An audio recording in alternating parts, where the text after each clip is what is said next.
ஞானம் உண்டாக்குதல் நலமாகும் நாட்டிற்கே என்றார் திருமூலர்.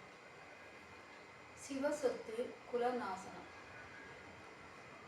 உதாரணம்: மாணிக்கவாசகர் முன்பிறவியில் இமயமலைக்கு வான்வீதியாக செல்லும் பொழுது அவர் கையில் இருந்த குளிகை என்ற மாத்திரை, குளிகை என்பது அவருடைய தவ வலிமையை அடக்கி அவர் நினைத்தது நிறைவேற்றுவதற்காக செய்யப்பட்ட ஒரு மாத்திரையாகும்.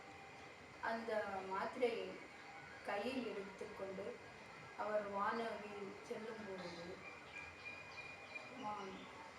பாண்டிய ராஜா மாடி மீது உலாவிக் கொண்டிருந்தார். அப்பொழுது அந்த மாத்திரையானது, குளிகை என்ற மாத்திரை கீழே விழ அந்த ராஜா அதை எடுத்துக்கொண்டார். அதனை கேட்பதற்காக மாணிக்கவாசகர் அவரிடம் சென்று அதை கேட்க அவர் கொடுக்க மறுத்தார். சிறிது நேரம் வாதத்திற்கு பிறகு ராஜா, எங்கு செல்கின்றீர் என்று கேட்க, நான் இமயமலைக்கு செல்கின்றேன் சிவனை பார்க்க என்று சொல்ல, என்னை அழைத்து செல்வதாக இருந்தால் நான் இதை தருகிறேன் என்றார். சரி, அவ்வாறே அவரை அழைத்து சென்றார். அந்த ராஜாவிடம் கையில் செங்கோலும் இருந்தது. அதோடு சிவனை தரிசிக்க சென்றனர். அங்கு சென்று அனைத்தையும் சுற்றி பார்த்து வரும்பொழுது அந்த செங்கோலில் சிறிது தங்கம் ஒட்டிக்கொண்டது. அவர் கவனிக்கவில்லை அதை. இருந்தாலும் ஒட்டிக்கொண்டதனால் மறுபிறவியில் மாணிக்கவாசகர் என்ற பெயரில் அந்த ராஜாவிடம் மந்திரியாக சேர்ந்து அந்த ராஜா அம்மந்திரியிடம் பணத்தை கொடுத்து குதிரை வாங்கி வர சொல்லி அனுப்பி வைத்தார்.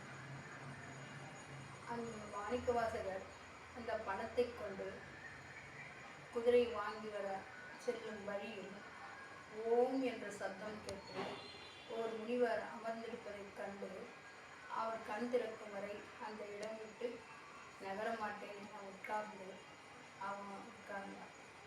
கண் திறந்த பிறகு அவருக்கு கோயில் கட்டுமாறு மாணிக்கவாசகரிடம் கூட அந்த குதிரை வாங்க கொடுத்த பணத்தை அந்த கோயில் கட்டி முடித்தார். சிவனுடைய சொத்தை அவர் எந்த ரூபத்தில் எப்படி பெற்றுக்கொண்டார் என்பது இங்கு புரிய வருகிறது. அதுபோல் சிவசொத்து குலநாசனம் என்பது குலத்தை விருத்தி செய்யாது. இன்னொன்று, நாம் கடவுளுக்கு செய்யும் காணிக்கை நம் உடலை வருத்தி மனதை வருத்தி கருணையும் அன்பும் நிறைந்திருந்தால்தான் அது காணிக்கையாக ஏற்றுக்கொள்வான் இறைவன். நாம் வைரத்தாலோ தங்கத்தாலோ வெள்ளியாலோ பணத்தாலோ உண்டியில் போடுவதெல்லாம் ஏதோ பூர்வ ஜென்மத்தில் செஞ்ச சிவனுடைய சொத்தை நாம் உண்டிருப்போம். அதனால் இப்பொழுது அதை எடுத்துக்கொண்டு உண்டியில் செலுத்துகின்றோம்.